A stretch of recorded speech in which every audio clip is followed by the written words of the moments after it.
I've heard several leaders, some in public, others in private, saying that Gachagua should stand down and leave the opposition candidacy to someone else. And Natembeya is one of the few opposition leaders who has come out to suggest the same. In fact, here's the tip. Mile ile kipenda kwamba jamii wakikuwa ni kwamba mwambie Rigiji sasa support mtu mwingine. Aseme pia nataka kuwa rais. Hiyo tatuharibia tu.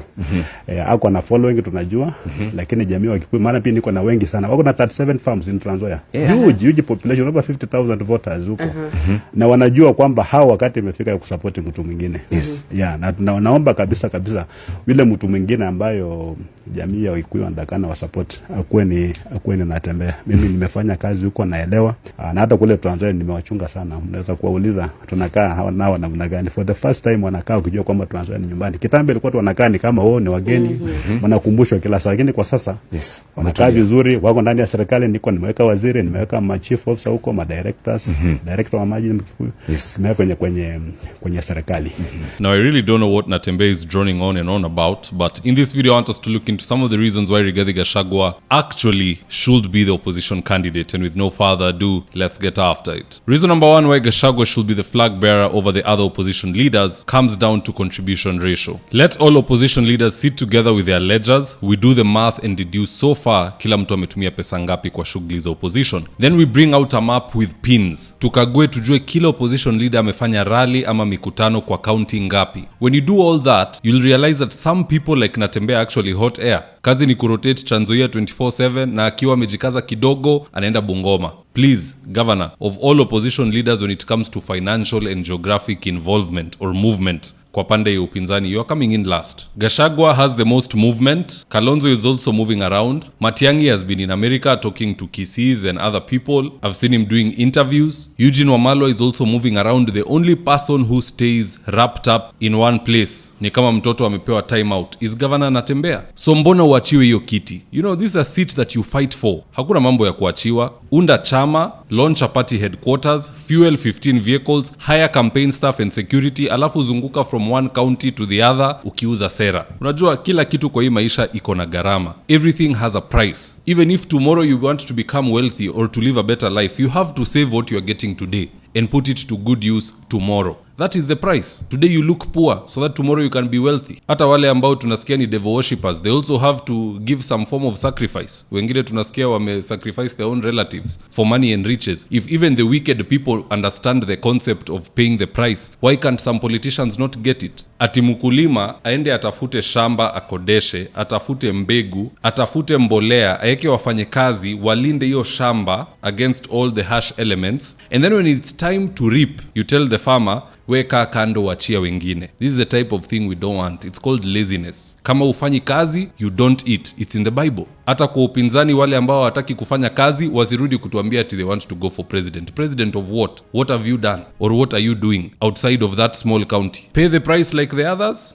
Get an equal share like the others, or even more if you do more than them. Second reason why Gachagua should be the flag bearer is because he's currently the only opposition leader with a meaningful impact on the political landscape. When Gachagua said hi cousins, it went viral. When he said one term, it went viral. When he said Ruto is the master of cramming roads, itoke Elwaki ende wapi, it went viral. I dare any other Kenyan to tag me in a statement made by an opposition leader that went viral other than Gachagua for the past 2 years. There is none. It is only when Gachagua speaks that they respond. Again, aite Farouk, standard 6 dropout, aite Sudi, standard 2 dropout, they go turn on their cameras and they address him. Wanamuita yule mkabila. You know, even if wanamuita mkabila na wanamtusi and so on and so forth, just by responding, they are showing that this is somebody who is worth our time and we can respond. Lakini ikiwa wewe unalenga serikali hata ikujibu. The same way if a cow goes to drink water, a frog cannot stop it from drinking water. So if the cow or the government of the day is not addressing you, then that is a telltale sign that you are not the right candidate. And if you are constantly the subject of ridicule by government, then you are the candidate. Hata 2022 watu walisema Raila amesimama sana achie wengine, but why should he? Ruto was busy targeting Raila. Everybody it was Raila. Alafu achie mwingine ambaye atajui, hata ajulikani. It cannot happen. Third reason why Gachagua should be the flag bearer is because you can't use somebody twice, especially mtu amesoma na akili iko sawa. Maybe a fool.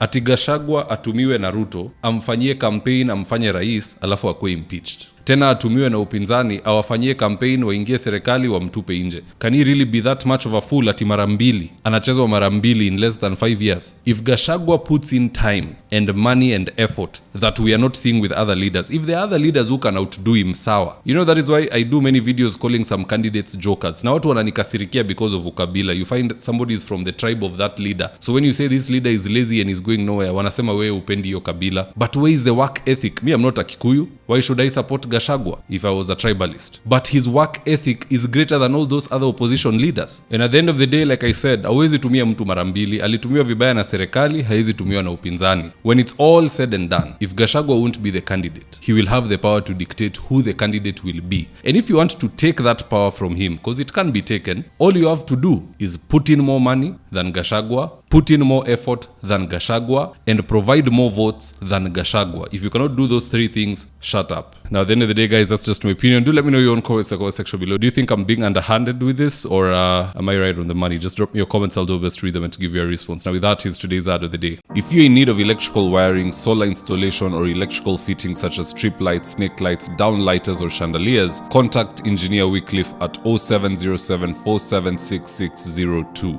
and he'll get your house dapped up.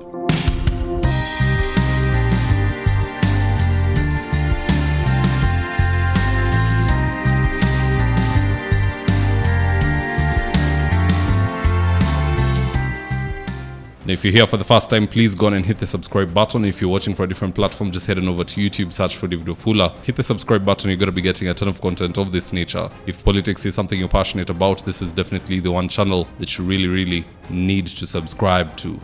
All right, guys, adios.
Thank you for choosing David Wafula as your primary news platform. We put countless hours in research, recording, and editing. By showing up each and every day to watch our videos, you encourage us to generate more videos for the viewers. We are on a mission to inform, educate, and build a better tomorrow. To our thousands of followers in a world full of presidents, kings, and queens, you are the real gem. Adios.